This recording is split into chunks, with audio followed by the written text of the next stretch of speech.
மறுநாள் இருமுடிக்கு பூஜை போட்டு கரிமலை ஏற்றத்துக்கு ரெடி ஆனோம். சரணமையப்பா சரணமையப்பா சரணமையப்பா சரணமையப்பா சரணமையப்பா சரணமையப்பா சரணமையப்பா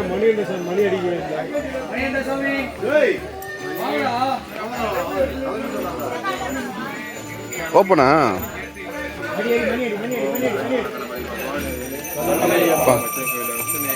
சரணமையப்பா